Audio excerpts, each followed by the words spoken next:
સામાન્ય જનતાને મોંઘવારીનો માર પડ્યો। રસોઈ ગેસના ભાવ વધવાથી ગૃહિણીઓ નારાજ છે। રસોઈ ગેસના ભાવમાં વધારો થતાં મોંઘવારી વધશે। ગૃહિણીઓનું ઘરનું બજેટ ખોરવાયું છે। ગેસના ભાવ વધતા ઘર ચલાવવું મુશ્કેલ બન્યું છે। ઈરાન અને ઇઝરાયલના યુદ્ધની અસર હવે ભારત પર પણ થવા માંડી છે, જે ગૃહિણીઓ માટે સૌથી મહત્વની વાત કહી શકાય। ગેસના ભાવમાં રાતોરાત વધારો કરી દેવામાં આવ્યો છે, જેને લઈ ગૃહિણીઓના બજેટ ખોરવાય હોય તેવી પરિસ્થિતિ જોવા મળી રહી છે। આપણી સાથે રાજકોટની કેટલીક ગૃહિણીઓ જોડાઈ છે, તેમની પાસેથી જ વાત જાણવાનો પ્રયાસ કરીશું કે આ ભાવ વધારો તેમને કેવી અસર કરશે। શું નામ બેન આપનું? વિજયાબા જાડેજા। વિજયાબા, વાત કરીએ જે ગેસનો ભાવ અચાનક 50 થી 60 રૂપિયાનો વધારો કરવામાં આવ્યો છે, શું કહેશો? તો ડાયરેક્ટ આવા ભાવ વધારે એ તો ખોટું જ છે ને। આવા ભાવ વધવા જ ન જોઈએ। આવા ઝીણા ઝીણા ભાવ વધારીને ગરીબ માણસ કેટલા હેરાન થાય। એના બાળકોને નો હરખા ભણાવી શકે, ઘરમાં પૂરું પાડી ન શકે, અને એના ઘરના સભ્યોને બધાને હાચવવાની બૈરોને ફરજ છે, તો કેવી રીતના એ બધા હાચવી શકે, કેવી રીતના ઘર ચલાવી શકે? તો કાંઈક તો સરકારને વિચારવું જોઈએ કે ન વિચારવું જોઈએ? આટલા ભાવ કાયમ કેમ ચડાવતા જ જાય છે? ચડાવવો જ ન જોઈએ, થોડુંક તો મીડિયામાં હાલવું જોઈએ કે ન હાલવું જોઈએ? અન્ય બહેનો પણ આપણી સાથે છે, તેમની સાથે પણ વાત કરવાનો પ્રયાસ કરીશું। શું નામ બેન આપનું? હિનાબેન મકવાણા।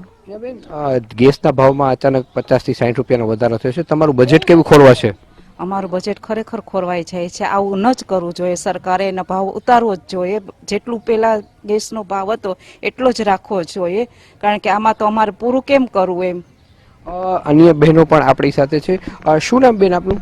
મારું નામ પ્રીતિ રાઠોડ છે।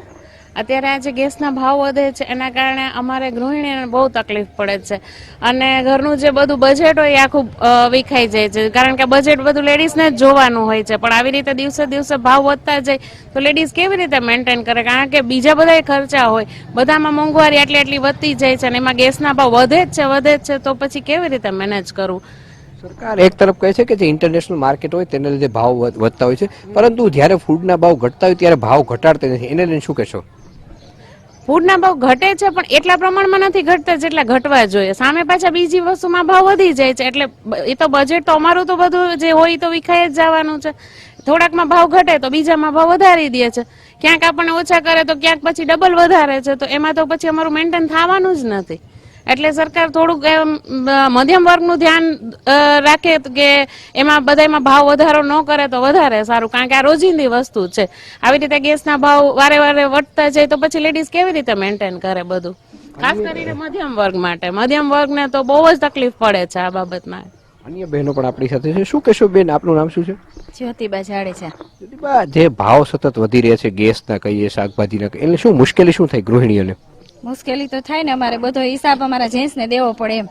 શાકભાજીના ભાવ વધે, દૂધના વધે, ગેસના વધે, બધા ભાવ વધતા જ જાય છે, તો અમારે એમાં હિસાબ કરો કેવી રીતના? પૂરું પછી પગાર ઈ પ્રમાણે હોય, એ પ્રમાણે મારે ઘર તો ચલાવવું પડે ને એમ। તો તમારે જે મહિનાની આવક હોય એમાં ઘટ થતી હોય છે, એટલે મુશ્કેલી થતી હોય છે? હા, મુશ્કેલી તો થાય જ ને એમ। તો આ હતા રાજકોટની બહેનો જે કહી રહ્યા છે કે સતત જુદી જુદી વસ્તુઓમાં ભાવ વધારો થઈ રહ્યો છે, જેને લઈ ગૃહિણીઓના બજેટ ખોરવાઈ રહ્યા છે, અને એમાં પણ રાત્રિથી જે ગેસનો ભાવ વધારો નોંધાયો છે, જેને લઈ ગૃહિણીઓના બજેટ ખોરવાઈ ગયા છે, અને સરકારે આ મામલે ધ્યાન દેવું જોઈએ અને ભાવ ફરી યથાવત રાખવો જોઈએ તેવી માંગ પણ કરવામાં આવી રહી છે। કેમેરામેન રવિ ચાવડા સાથે રવિ મોટવાણી, TV 13 રાજકોટ।